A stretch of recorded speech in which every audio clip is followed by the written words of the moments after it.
Hi there, this is David and welcome to my ranking of the job classes in Final Fantasy V. This game is one of my absolute favorites in the entire series, right behind Final Fantasy IX, and because of the job class system, I've played through it countless times with different self-imposed challenges and using esoteric jobs.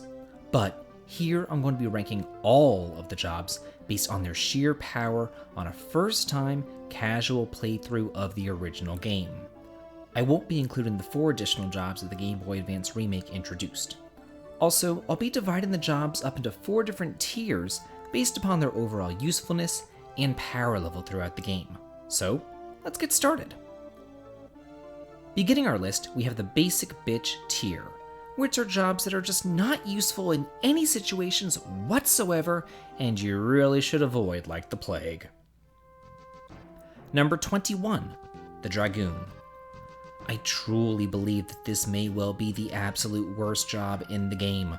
Not only do you get it at the last crystal, but it has a unique weapon, which is really a downside for most jobs. It's easy to switch out jobs on the fly when they can share their weaponry, but if you want to have a Dragoon, you not only have to make the time investment, but a monetary one as well. And they're just outclassed by all the other physical fighters out there. Number 20, the Dancer. Ugh, this is another late game job that really doesn't shine at anything in particular. Sword Dance is nice, but it's pretty random for it to pop up, their stats are on the low end, and the one thing going for them is that they can equip a ribbon. But do you really want to waste a slot on that? Or change somebody into this deadweight of a job for it either? Number 19, the Berserker.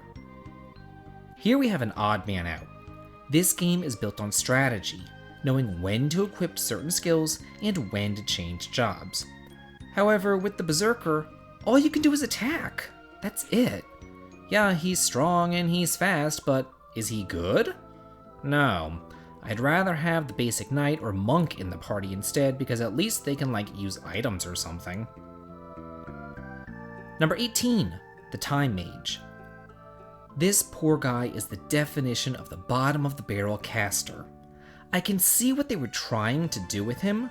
However, as a newly introduced job in the series, time magic just wasn't all that well thought out. For all the magic that they do have, the vast majority is completely useless. Later though, they do get Quick and Comet, but it's still not enough to propel them out of this shitty tier. Number 17. The Beastmaster. These guys have one use: control.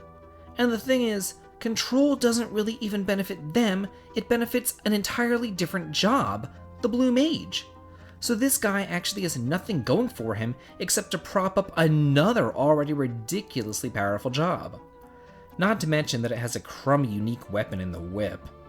Fight a few battles to grab control and then swap him out ASAP. Number 16, the Monk. As the class with the highest maximum HP, there is some utility to be found here. Barehanded can be nice to give to a mage or someone with a crummy unique weapon. However, that's still not enough to make you use him once you get the water crystal. He's strong, but you're so much better off with the Mystic Knight, a powerful mage, or somebody with some versatility like the Thief. He's just destined to be dumped within the first 3 hours.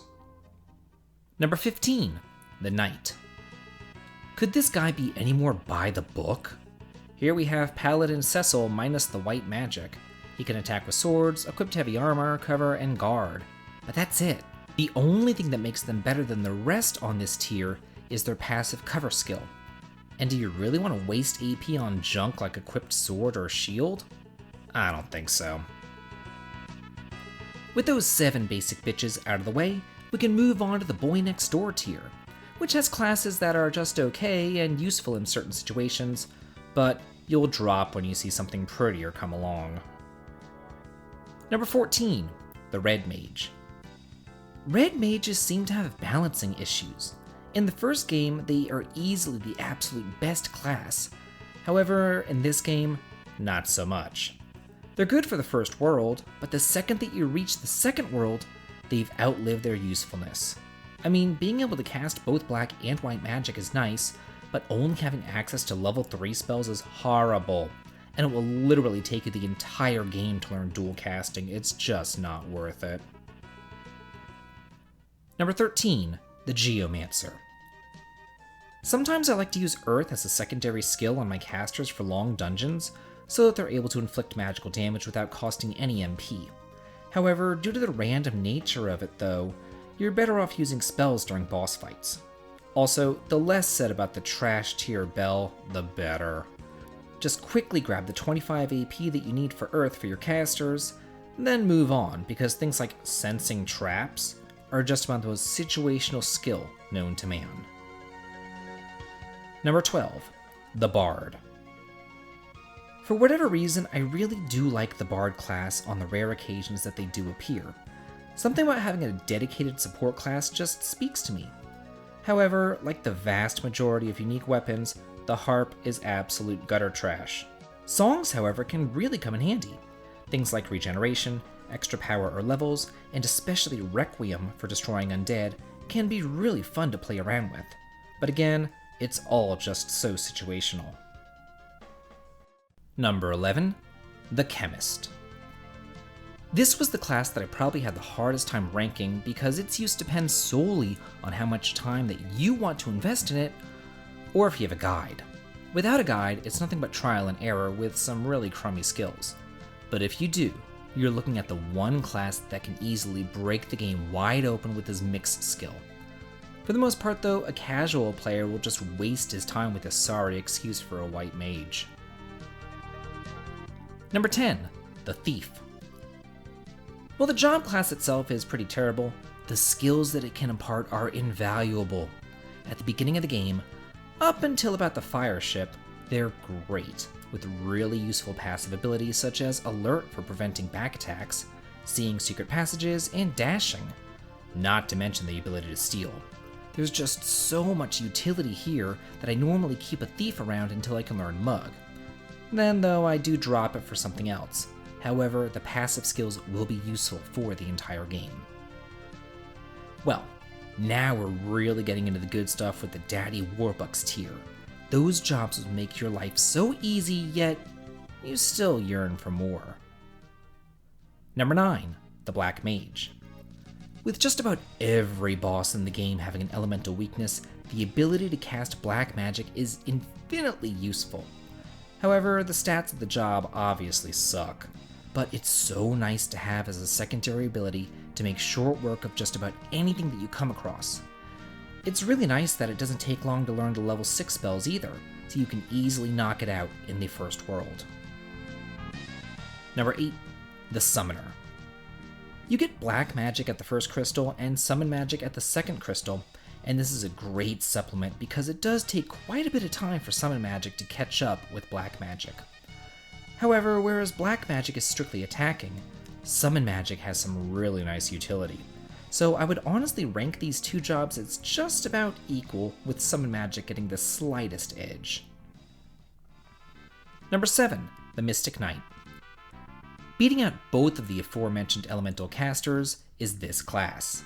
It takes everything that's great about black magic and couples it together with the Knight class to give you a strong physical attacker for randoms and elemental swords for boss destroying.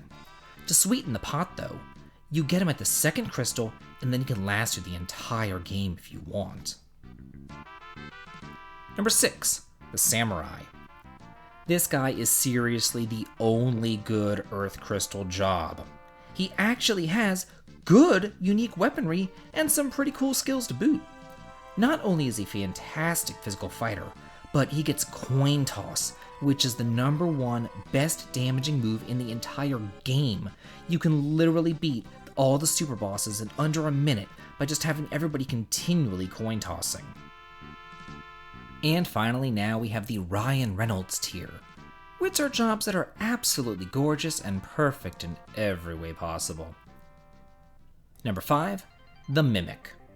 This is the final job you get in the main game, and it's the only one that's optional, and for good reason. While the job stats are abysmal, the Mimic ability is completely broken. It allows you to copy whatever the previous character did free of charge. It's insane. Also, the Mime can equip 3 different abilities and use all the innate passive abilities, such as two-handed, without having to monopolize a slot. Number 4, the Ninja. A speed demon that can attack twice? Yes, please! Innate dual wielding single-handedly makes this class insane. By the time that you've learned Mug with your Thief, you should be able to upgrade him to the Ninja, therefore keeping your speed advantage and now being able to attempt to steal twice. Let's not forget that dual wielding combines with X-Fight to make your physical fighters unstoppable.